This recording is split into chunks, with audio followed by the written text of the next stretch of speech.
பூர்வ ஜென்மத்தில் கர்ணன் சகஸ்ர கவசன் என்ற ஒரு அசுரனாக இருந்தான். அவன் தேவர்களை நிர்தாட்சணியமின்றி தாக்கினான். பிரம்மதேவனிடம் அவன் பெற்ற வரத்தின்படி அவனது சரீரம் 1000 சட்டைகளால் போர்த்தப்பட்டிருந்தது. அவற்றை நீக்காமல் யாராலும் அவனை கொல்ல முடியாது என்பது விதி. சகஸ்ர கவசனை தாக்க விரும்பும் வீரன் 12 வருடங்கள் தவம் இருந்து அதன் பின்னர் 12 வருடங்கள் அவனுடன் தொடர்ந்து போர் புரிந்தால் 1000 கவசங்களில் ஒன்றை அறுக்க முடியும். இப்படி 24 வருடங்கள் வீதம் தவமும் போரும் யாகமும் செய்து 1000 கவசங்களை ஒன்றன் பின் ஒன்றாக அறுத்தெடுக்கலாம். இதை யாரால் சாதிக்க முடியும்? இதனால் துயரமடைந்த தேவர்கள் மகாவிஷ்ணுவிடம் முறையிட்டனர்.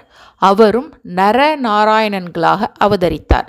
சகஸ்ர கவசங்களை அழிக்க இருவரும் கூட்டு சேர்ந்தனர். நரன் 12 வருடங்கள் தவம் செய்ய, நாராயணன் போர் புரிந்து கவசங்கள் அனைத்தையும் அறுத்து வந்தார். இப்படி பல வருடங்கள் விடாமுயற்சி செய்து 999 கவசங்கள் அறுத்து எறிந்தார். இதற்குள் பிரம்ம பிரளயமே வந்தது. எஞ்சியிருந்த ஒரு கவசத்துடன் சகஸ்ர கவசன் சூரியலோகம் போய் சேர்ந்தான். இந்த சகஸ்ர கவசனே சூரியபுத்திரனாக கர்ணன் என்ற பெயரில் மீதமுள்ள ஒரு கவசத்தோடு பிறப்பெடுத்தான். இந்த கவசமும் அறுக்கப்பட வேண்டியதே. இந்த காரியத்திற்காகவே மகாவிஷ்ணு நரன் ரூபத்தில் அர்ஜுனன் ஆகவும் நாராயண அம்சத்தில் ஸ்ரீ கிருஷ்ணராகவும் அவதரித்தனர். 12 வருடங்கள் பாண்டவர்கள் வனவாசம் செய்தது அந்த நரனுடைய 12 வருட தவமேயாகும். ஒரு கவசத்தை இந்திரன் மூலம் நீக்கிய விஷயம் நாம் எல்லோரும் அறிந்ததே.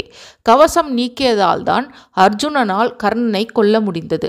நம்முடைய இந்த ஜென்ம வாழ்க்கை நிகழ்வுகளுக்கும் காரணம் தெரியாமல் திகைக்கிறோம்.